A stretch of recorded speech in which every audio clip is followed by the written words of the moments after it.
नागपूरमधील पावसाचा हा विमान सेवेवर परिणाम झालाय। मुसळधार पाऊस कोसळतोय, त्याच्यामुळे काही विमानं रद्द करण्यात आली आहेत। मुंबईतून नागपूरला जाणाऱ्या फ्लाइट सुद्धा रद्द केलेल्या आहेत। पावसामुळे रामदास आठवले यांचा सुद्धा नागपूर दौरा रद्द करण्यात आलेला आहे।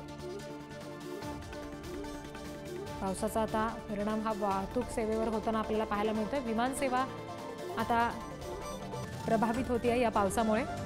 अनेक फ्लाइट्स रद्द केलेल्या आहेत। शिवाय मुंबईहून नागपूरला जाणाऱ्या ज्या फ्लाइट्स होत्या त्या सुद्धा रद्द करण्यात आल्या। केंद्रीय मंत्री रामदास आठवले यांचा नागपूर दौरा होता, मात्र पावसामुळे तो सुद्धा रद्द केलेला आहे। नागपूरमधल्या पावसाचा विमान सेवेवर आता परिणाम होताना दिसतोय। मुसळधार पाऊस कोसळतोय नागपूरमध्ये आणि त्याच्यामुळे विमान सेवेवर परिणाम झालाय। अनेक विमानं रद्द करावी लागलेली आहेत।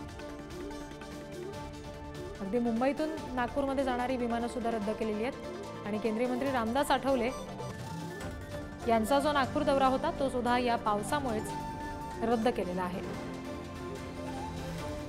प्रतिनिधी जितेंद्र शिंगाडेंकडून अपडेट्स घेणार आहोत। जितेंद्र, सध्या नेमकी काय परिस्थिती आहे? विमान सेवेवर नेमका काय परिणाम होतोय? आपण पुन्हा एकदा जितेंद्र यांना संपर्क करूया। मात्र सध्या महत्त्वाची बातमी आपण बघतोय, मुसळधार पाऊस कोसळतोय नागपुरात आणि त्याचा परिणाम विमान सेवेवर झालाय।